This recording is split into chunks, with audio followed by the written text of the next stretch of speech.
Hello my friends. Some of you have noticed that I haven't been raving about the Birkin. In fact, in some of my recent videos I said that it's a bag that I really don't see myself buying any more of, which was surprising because I had given glowing reviews on this bag. It's such an iconic, classic, timeless bag that everyone seems to adore, and I still do. But what I have come to realize is that it's such an iconic bag that people sometimes fail to mention some of the downsides of it.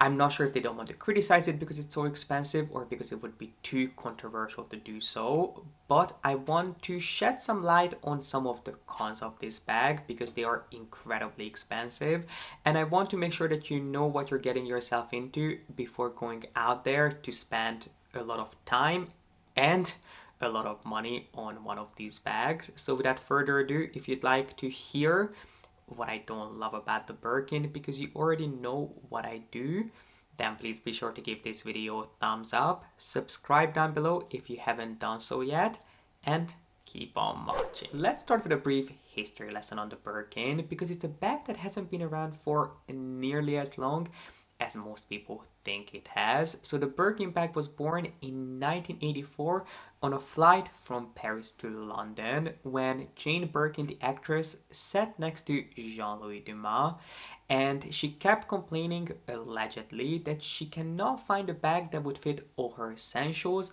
that she wants to carry around for herself and her baby, and rumor has it that at the time she was carrying a wicker basket.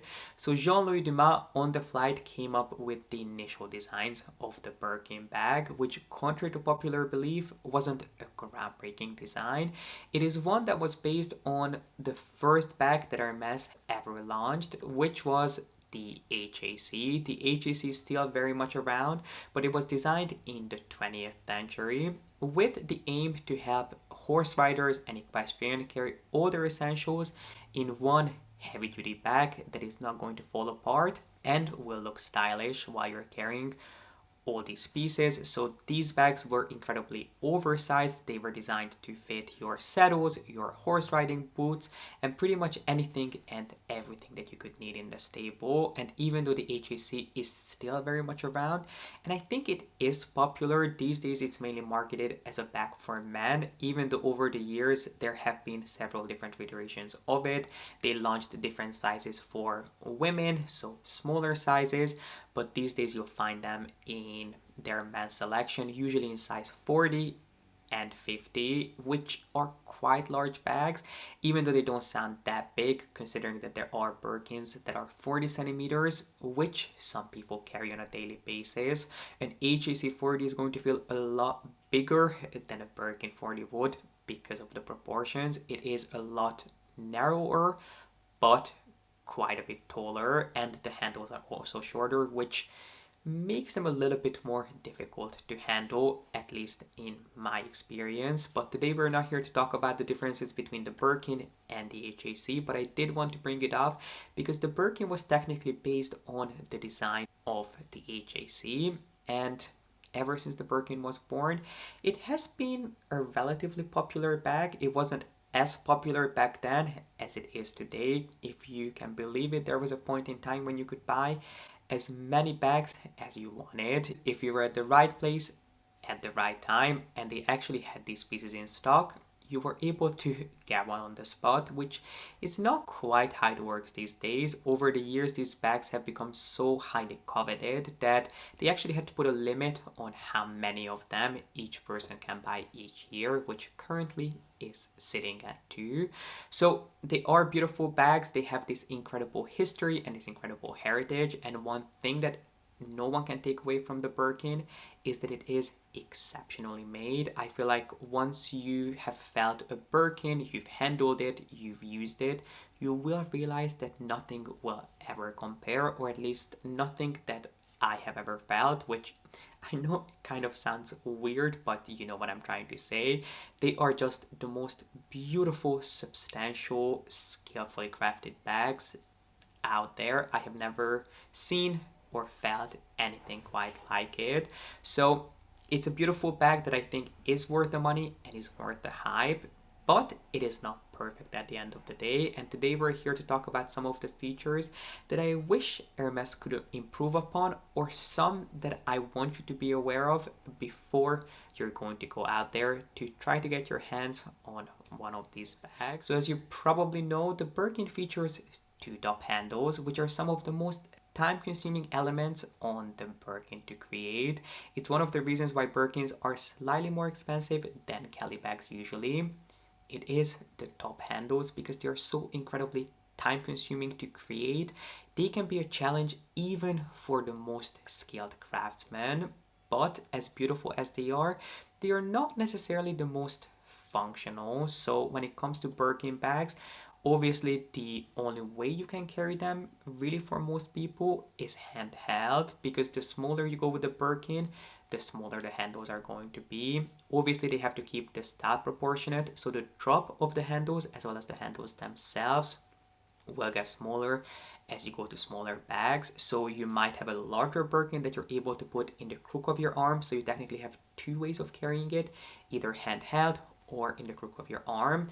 You might not be able to do that with a smaller bag because the handles are going to be slightly smaller. I have seen some people who are able to put a larger Birkin on their shoulders, and I'm not talking about the shoulder Birkin, but an actual bag, because larger bags will have slightly longer handles with more of a drop in between the top of the bag and the end of the handle. But I feel like not many people would be able to do that and actually pull it off. If you're really petite, it might be something that you're able to do, but it's definitely not something that I would or could try. So for me, the only way to carry my bags is handheld. So if you live a more active life and you need your hands free, you have to keep that in mind. You might be able to put some Birkins in the crook of your arm, but there might be some that you're not going to be able to do anything with other than just carrying them in your hands. I do have a friend who has, I guess she has really small hands. I never really paid attention to that, but she is the biggest Birkin 25 fan that I have ever seen. She barely buys anything else from Hermes other than Birkin 25s, and while she's a big fan of these Birkins, she's also a huge fan of Cartier love bracelets, and she pretty much has love bracelets from her wrist all the way down to her elbow. Okay, that might be a slight exaggeration, but she has a lot of bracelets that she never takes off, and every time I see her put her tiny little Birkins in the crook of her arm, I always get so nervous for her, because one day I know she's going to scratch the handle of her bags, and that is an extremely expensive mistake to make. Yes, handles can be repaired and even swapped if need be, but it is a mistake that is going to cost you quite a bit, because thankfully anything and everything can be repaired in a Birkin. Because handles are so expensive to make and so time consuming, they are just as expensive to repair and even to replace. Speaking of the way you carry your bags, obviously Birkins do not come with a shoulder strap, at least not the ones that are in production today. There have been attempts to attach some sort of a shoulder strap on your Birkins. So you may remember a couple of seasons ago we talked about the Birkin that came with a harness, which I personally wasn't the biggest fan of. Historically, there have been Birkin bags that had shoulder straps attached to them, but I just don't think that the overall style and proportions of these bags actually suit a shoulder strap. There are little gadgets and little attachments that you can buy online which are not made by Hermes that you can put onto your bag, and you can attach a shoulder strap to them. I personally wouldn't recommend them. Why? Because they don't look the best. I don't think a Birkin bag suits a shoulder strap. It is going to be uncomfortable because or how the Birkin would fall on you and fall against your body. Obviously you have these two top handles which are quite stiff. They're going to be digging into your rib cage when you have them on your side, and you don't want to put too much force against them because, as we discussed, they are an expensive part of the bag to get repaired, especially if it's something that you break or you bend too much. It might not be able to bounce back, and as I said, it's going to be something that you don't want to spend the money on getting repaired. And then most of these attachments that I have seen in the past relied on being put onto the sangles of your bag, which are these little pulley bits that allow you to taper and close the top part of your bag. And they were not designed to basically hold the entire weight of the bag, especially if you have your bag packed to the brim. You want to be incredibly careful with putting too much weight on anything other than the handles themselves. So yes, there are ways for you to trick your Birkin into thinking that it is a crossbody bag or a bag that comes with a shoulder strap. I would definitely not suggest it. If it looked great, maybe, but I personally don't think that it even does because of the proportions of the bag and the long stiff handles themselves. So no shoulder straps for us, which, as I said when we talked about this being a handheld bag, if you live a more active life, if you have young kids, if you go on dog walks and you need a bag that is easy to carry, which is the position that I am currently in. If you just need your hands free, if you go grocery shopping with your bag, the Birkin might not be the most practical bag to have in your arsenal. So now that we have discussed everything that you need to know about how you would go about carrying these bags, why don't we actually get inside the bag? So I'm sure you're familiar with the overall setup of the Birkin if you're here watching this video, but in case you're not, obviously you have the twist closure, you have the sangles, and you have these two little shelves that the sangles sit on. And then on the inside, which technically goes on the outside of the bag, but most people will carry it on the inside of the bag, you do get a flap that allows you to close the bag completely. But most people, and let me know if I'm wrong, correct me if you do, but I feel like most people who own the Birkin will have this flap tucked in the bag for a couple of reasons. Number one, it is quite a stiff and not the most flexible flap to have on your bag. Obviously, the more you open and close it, the more flexible it will become. But when you first get a Birkin, because it is stitched onto the back of the bag, it doesn't have too much give, so it's quite a challenge, especially depending on the leather, to constantly pull this in and out of the bag. Not to mention that it is incredibly annoying and time consuming to thread the sangles and even the twist closure through the flap itself. And you might be thinking, but what about the Kelly? You never complain about the Kelly bag, even though that is also a bag that comes with a flap part. Well, there are two main differences between the Birkin and the Kelly, at least when it comes to the flap part. Number one, you don't have these sharp metal shelves that the sangles sit on when it comes to the Kelly, so that is not something that you have to pay attention to. And then I feel like the bigger reason why the Kelly is so much easier to open and close when it comes to the flap is because of a metal plate.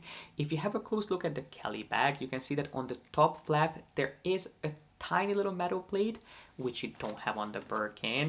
Here, the hole that the twist closure is supposed to go through, you don't have that metal plate. Instead, it is just a little hole in the leather, and you wouldn't think that that metal plate makes that big of a difference. It really does. I feel like it really helps you to just guide the twist closure through the hole that it's supposed to go through if you actually want to close your bag, which is not something that you're going to realize until you're actually using your bag. So if you live in a more metropolitan setting, if you don't want to constantly walk around with a completely open style tote, the Birkin might not be a bag that you want, because yes, you can open and close it, but if you need to get your phone out of your bag, if you need to get in there to get a subway card, if you need your wallet or a card, it is going to take you a good 30 seconds to open your bag and then another 30 seconds to close it, and you can just kind of throw it over the top part to close it casually, which I have done before.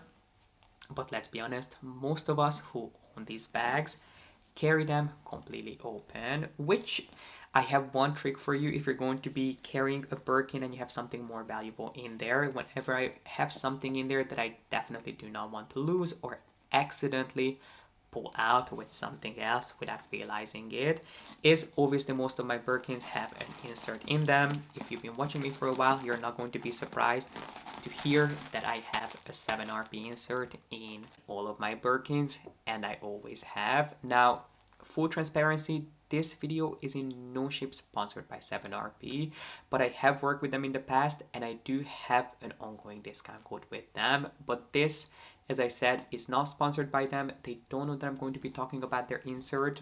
But when it comes to the Birkin, for me, these two things go hand in hand. And the reason I brought this up is because when it comes to storing more valuable pieces in your Birkin, if you're going to carry it around completely open and you want to be careful that nothing goes missing or nothing falls out, you do technically have two pockets on the inside. So you have a large pocket that goes pretty much the entire width of the bag that comes with a zip, and then you also have a pocket on the front which is just slightly shorter.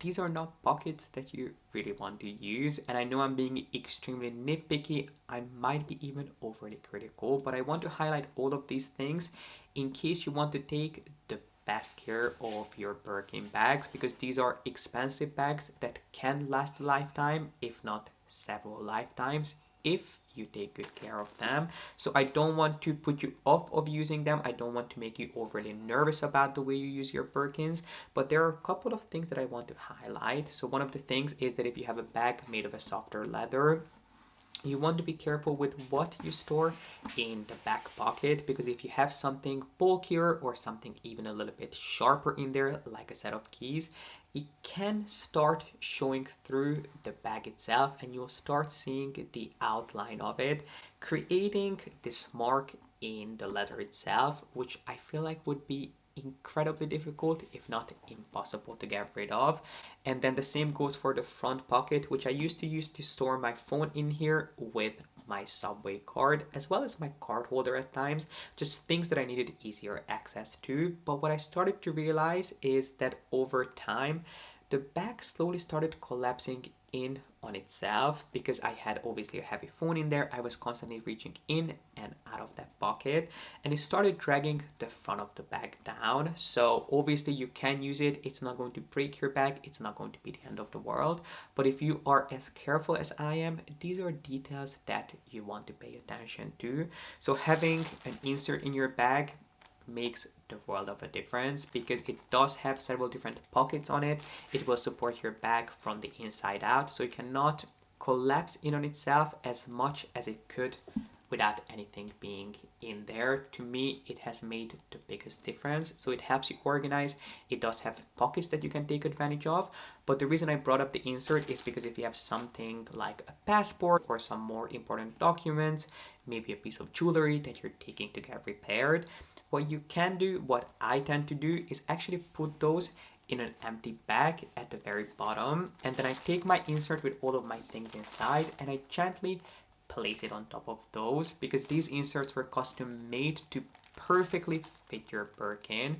So if you want to take this out, you have to completely open your bag, remove this, then you can get to the things at the bottom, and then you have to take it back. It's not something that someone could just reach into and get out of your bag if they are hiding underneath this insert. So this is my tip for you if you want to carry some things that are more protected and you don't want to take advantage of any of the pockets, or you don't want people to see what's in your bag. You can actually put them underneath your insert, and you are going to be the only person who has access to those, because these inserts are not super easy to just take out of your bag anytime that you want to. You have to put them down, completely open them, and I mean, you've seen me use these inserts 1,000 times, so you know exactly how they work. But I am a big fan of these inserts, and this is definitely something that could help with the issue of them being an open style tote. But regardless, they are, and yes, you do have that flap which you can open and close, but trust me, you're not going to want to do that every single time you need to get in and out of your bag. You might want to do it at an airport when you don't need to reach into your bag, but I feel like you still do, because you always need your boarding pass, you always need your passport for some reason. So I really cannot think of an instance when I would want to have my bag completely closed for longer than just a few minutes.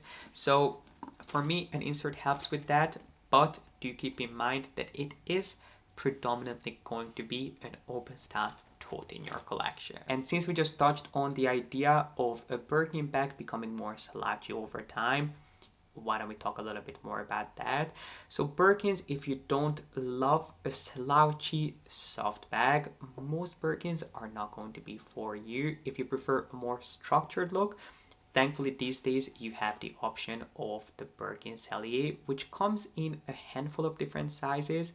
Personally, it's not my favorite just because when it comes to a Birkin, I associate the idea and the look of the Birkin with what you see here. And also, Birkin Celliers will always look slightly larger than a regular Birkin would, just because they are a little bit wider.